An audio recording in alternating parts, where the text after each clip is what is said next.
दरम्यान काँग्रेसकडून केंद्रीय निरीक्षक म्हणून मनीष तिवारींची निवड करण्यात आली आहे। तसंच निवडणुकीनंतर राजकीय भूकंपाची शक्यता राधाकृष्ण विखे पाटलांनीही फेटाळली आहे। त्यांच्याशी बातचीत केली आमचे प्रतिनिधी रामनाथ दवणे यांनी।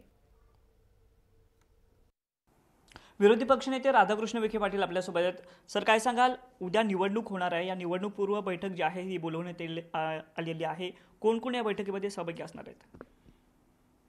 राष्ट्रपती पदाच्या होणाऱ्या निवडणुकीकरता ही काँग्रेस, राष्ट्रवादी काँग्रेस, समाजवादी पार्टी, शेतकरी कामगार पक्ष, मार्क्सवादी कम्युनिस्ट पक्ष, जे काही विरोधी पक्षातील जे सर्व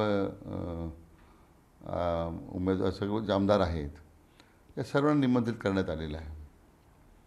कारण या बैठकीकरता मी स्वतः, त्याचबरोबर राष्ट्रवादी काँग्रेसचे नेते सन्मान्य अजितदादा पवार, विरोधी पक्षनेते धनंजय मुंडे, प्रदेशाध्यक्ष सुनील तटकरे, अन्य सगळेच मंडळी काँग्रेसची त्या सगळ्या पक्षाची उपस्थित राहणार आहेत।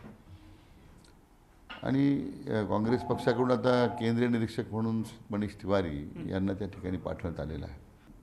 आघाडीच्या वतीने आता आमच्या ज्या राष्ट्रपतीचे उमेदवार आहेत श्रीमती मीरा कुमारी यांच्या मताच्या बाबतीमध्ये आमच्या विरोधी पक्षाकडून कोणतंही मत अन्यत्र जाण्याची शक्यता म्हणजे अजिबात शक्यता नाही आहे। हे कल्पकुलीत ह्या सगळ्या गोष्टी मला वाटतं एक लोकांना, मला वाटतं एक मनोरंजन लोकांचं होतं, याच्या पलीकडे मला वाटत नाही विधानाला फार अर्थ आहे।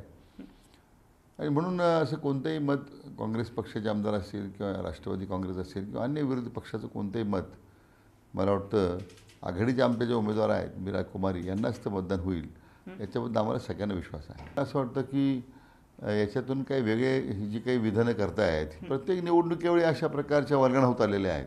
मतं फुटणार आहेत, मतं बाजूला जाणार आहेत, असं कधी राजकारण होत नाही किंवा अशा निवडणुकीत होत नाही। कारण शेवटी पक्षीय निवडणुका पक्ष पातळीवर आणि असे जेव्हा निर्णय होतात, तर मला पूर्ण विश्वास आहे की 100% आमच्या पक्षाचे आमदार हे आघाडीचे उमेदवार श्रीमती मीरा कुमारी यांनाच मतदान करतील।